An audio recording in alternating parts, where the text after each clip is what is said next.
morning. Today is Wednesday. It is Chavdalid Adasheni Tovshin Ayin Dalid. Hello. Yep. We are in the Mamar Kimei Tzeischo Yud Beis Kimei Tzeischo Mitzrayim on page Reish Samach Gimel. We started Ois Beis chapter 2. Before we go on, I just want to read you a few dinim, a few halachas from the Alter Rebbe Shulchan Aruch.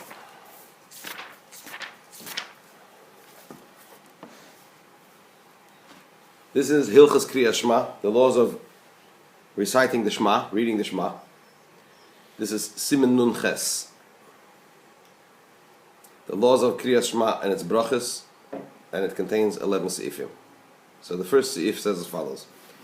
Kriyas Shema Shachris va'arvis himin ha'Torah. To say the Shema every day, in the morning and in the evening, is a biblical obligation. Shenemar, as it says in the verse, b'shach b'cha u'v'kumecha. Right? The first portion of Shema. You should speak in these words when you lie down and when you wake up. So according to this opinion, this is the source for Shema being a biblical obligation to read it in the morning and in the evening. What is the obligation? Here we have different opinions. Yesh Oimrim, some say that it's only the first portion that's biblical, the biblical obligation. If that's the case, then what is the reference to B'shach b'cha v'kumecha, when you lie down and when you wake up? In the second portion, they interpret this as meaning b'divrei Torah kosav medaber, concerning learning Torah, not specifically Shema. V'yesh Oimrim, there's another opinion that also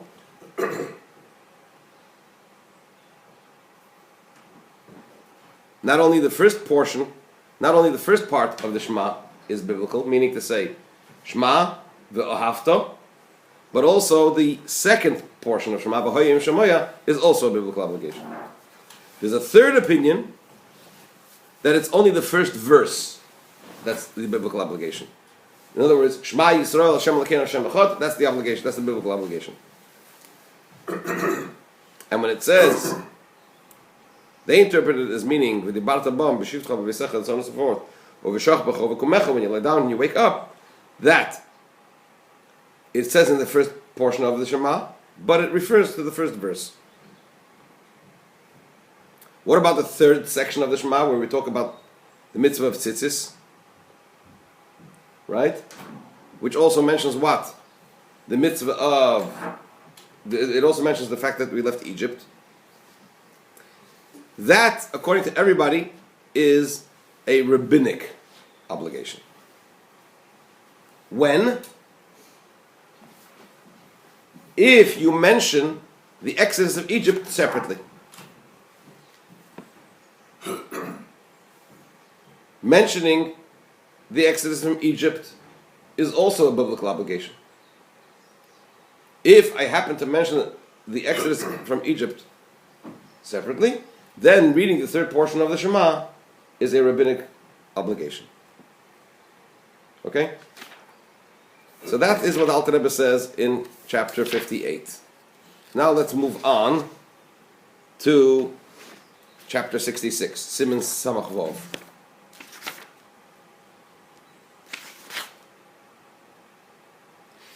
What happens if I didn't say the bracha on the Shema? For example, after the Shema we say, in the morning we say V'yatziv, Emes V'yatziv, and by Ma'ariv we say Emes V'emunah, right?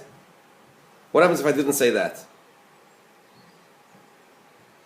So he says, if I didn't say that, even though I fulfilled my obligation to say the Shema, because the blessings in the final analysis do not hold back, do not hinder the Shema, but I haven't fulfilled the mitzvah properly. I fulfilled the mitzvah but not properly.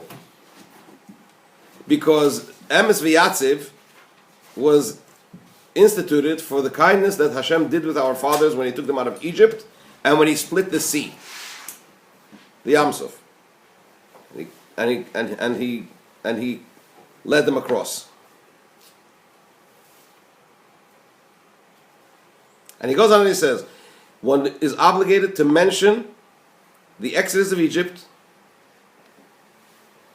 kingdom, and the splitting of the sea, and the plague of the firstborn in Emes V'Yatziv, and also in Emes V'Munah. And if he didn't mention one of them, if he left out one of them, he hasn't fulfilled his obligation. Those are the core points that need to be mentioned. So that's what the Alter Rebbe says in chapter 66. What happens if I'm not sure whether I said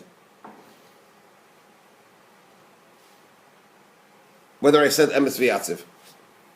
Right?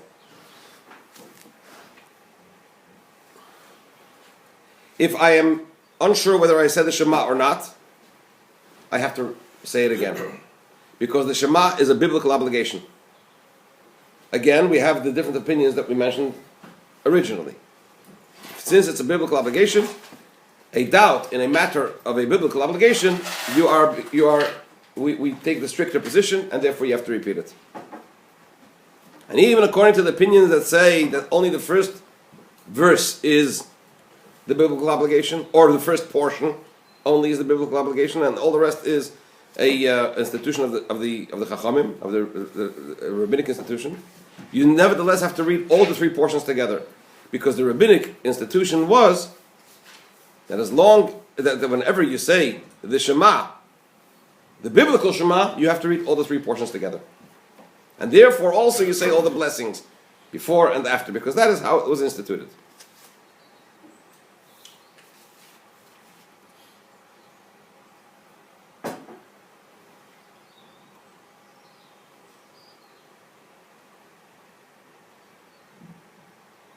Right?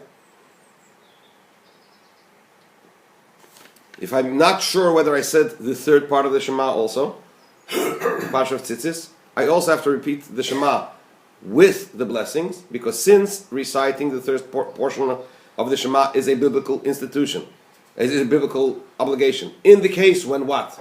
When I did not say a separate verse mentioning Egypt, the exodus from Egypt, right? Then the third portion of the Shema also becomes a biblical obligation, and therefore, since I'm reciting it out of my biblical obligation, I also have to recite the blessings again. However, if I said a verse of the Exodus from Egypt separately, then the reciting of the third portion of the Shema is only a rabbinic obligation, and therefore, when I repeat it, I do not repeat the blessings also, because then it becomes a doubt in a rabbinic obligation, where you go to the more lenient position and you don't repeat it. I know that it's a bit much, but now let's look inside how this is relevant to our Maimer.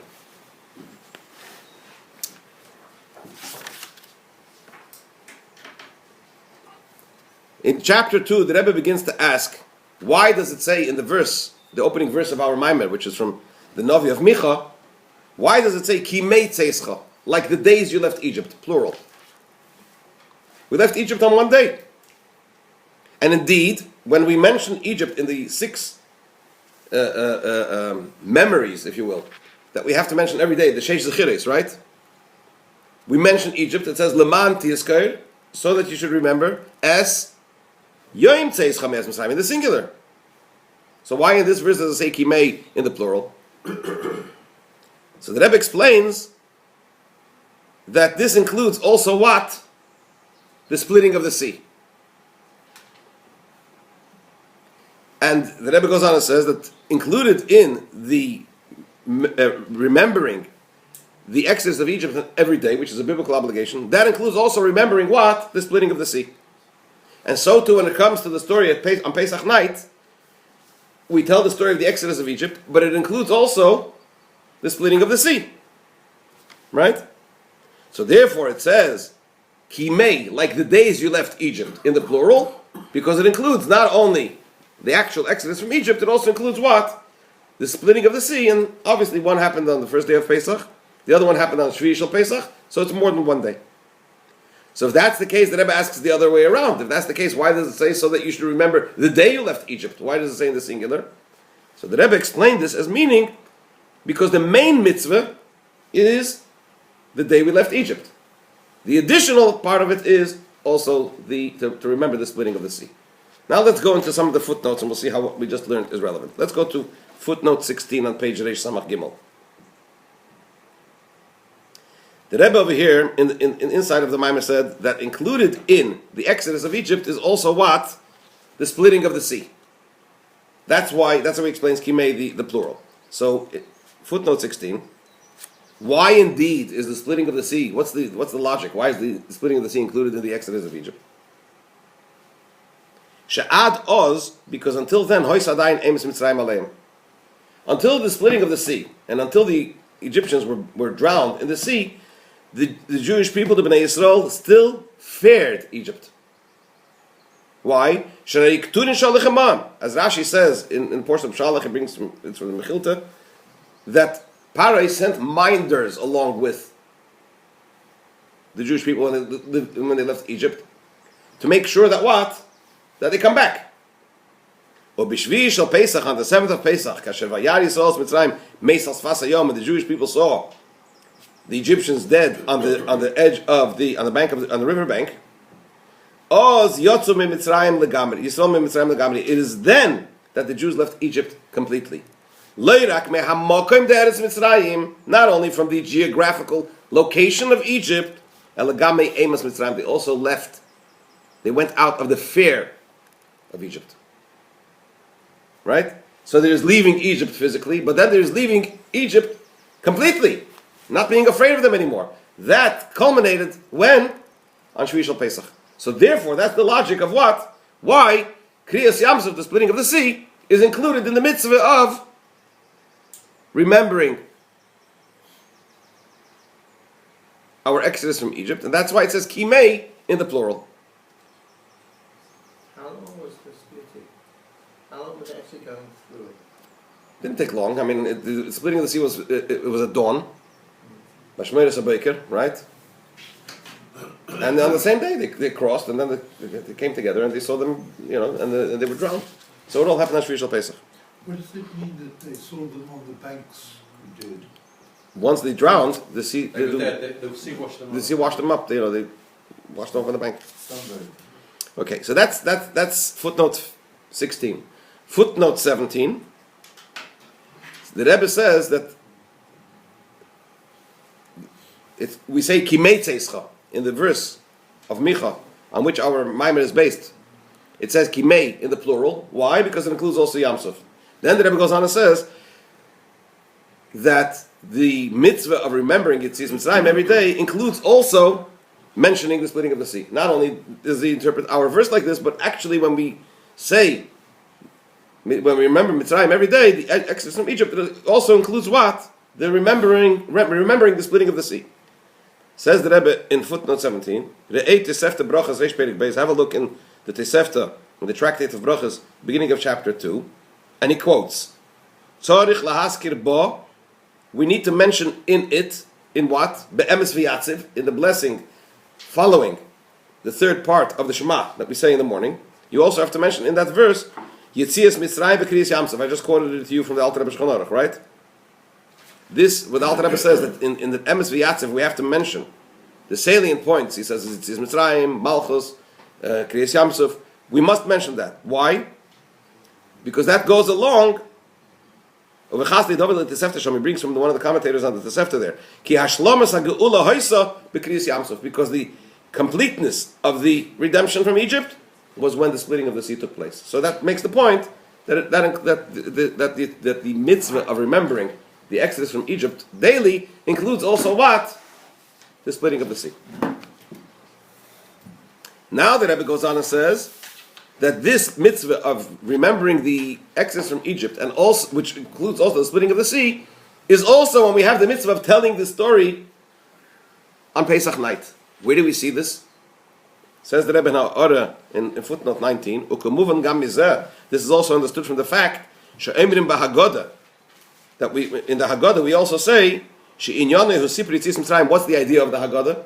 The point of the Haggadah is that retelling of the story of our exodus from Egypt. So in the Haggadah we also say ubarichis, and at length we elaborate kama makis loku alayom.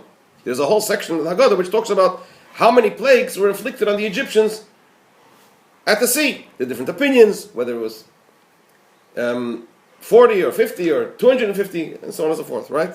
So from here we see that included in the retelling of the story of our Exodus on Pesach night, we also elaborate on the splitting of the sea, even though that took place when? On Shvi Shel Pesach. Because included in the mitzvah of,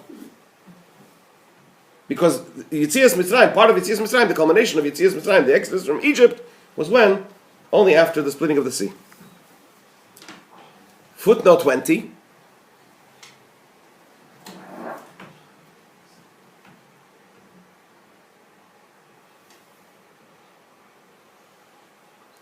The Rebbe, inside the Maimer, now answered why it says in the verse in Micha, the opening verse of our Maimer, why does it say Kimei in the plural? Why?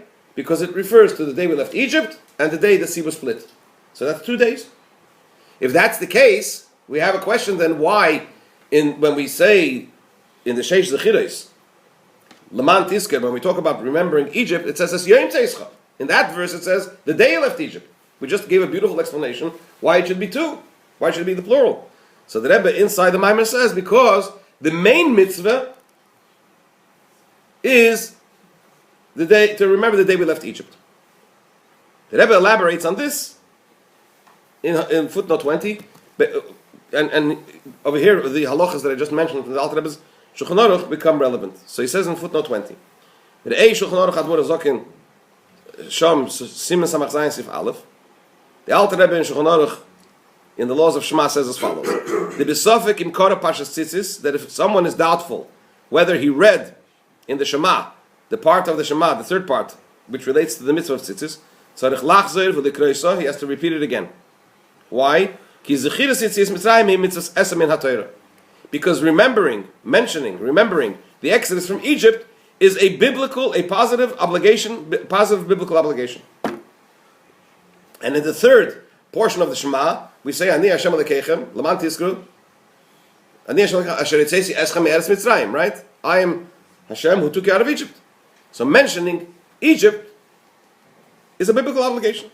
And therefore, if I'm not sure whether I said Shema or not, the third part of Shema, Sveike D'Raisa L'Chumra, a doubt in a biblical obligation, we are more stringent, so therefore repeat it.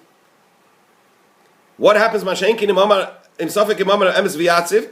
What happens if I said the Shema? I'm sure I said the Shema, but I'm not sure whether I said Emes V'Yatziv. And we just mentioned before, if you remember from the Tosefta, the Alter Rebbe brings it previously, that in Emes V'Yatziv we have to mention what? Kriyas Yamsuf. He says if you didn't say Emes V'Yatziv, I don't have to repeat. If I'm doubtful whether I said Emes V'Yatziv, I don't have to repeat it again. Why? Because Emes V'Yatziv will suffer Divrei Sofrim. Because the V'Yatziv is what? Is only a rabbinic obligation. And therefore, if I'm not sure whether I said it or not, it's a doubt in a rabbinic obligation. And a doubt in a rabbinic obligation, we take the more lenient position. So therefore, we don't have to repeat it. What's the point? This proves that the mentioning the splitting of the sea, even if we will take the position that when I mention the splitting of the sea, I fulfill a biblical obligation, nevertheless, it does not hinder the fulfillment of my obligation of mentioning the exodus from Egypt. In other words, the point is this. The Rebbe is emphasizing with this the fact that even though Kriyas Yamsuf, the splitting of the sea, brought completeness into what? Into the exodus from Egypt. And the exodus wasn't truly complete until when? Until the splitting of the sea took place, right? And the Jews crossed and the Egyptians drowned. Nevertheless, the main obligation of remembering the exodus from Egypt is what? Is the day we actually left Egypt. The splitting of the sea obligation, to remember that, is as it were an addendum. Even if we say that it's part of the biblical obligation. So therefore, in a situation where I'm certain that I've mentioned the exodus from Egypt, but I'm not sure whether I've mentioned the splitting of the sea. In other words, I'm sure that I said the third portion of the Shema, but I'm not sure whether I said emes v'yatzif, I don't have to repeat it again. So the Rebbe just brings a fuller picture in the footnotes into this idea of why it says kimei in the plural on the one hand, because it includes not only the exodus from Egypt but also the splitting of the sea. On the other hand, in the verse that we say to remember the exodus from Egypt, we say Laman Tisker es Yoim Tzeischo, the day we left Egypt. Why? Because the main component in the exodus from Egypt is, at the end of the day, the actual day we left Egypt, which was on the 15th of Pesach. Okay, we'll have to leave it at that and continue this from tomorrow.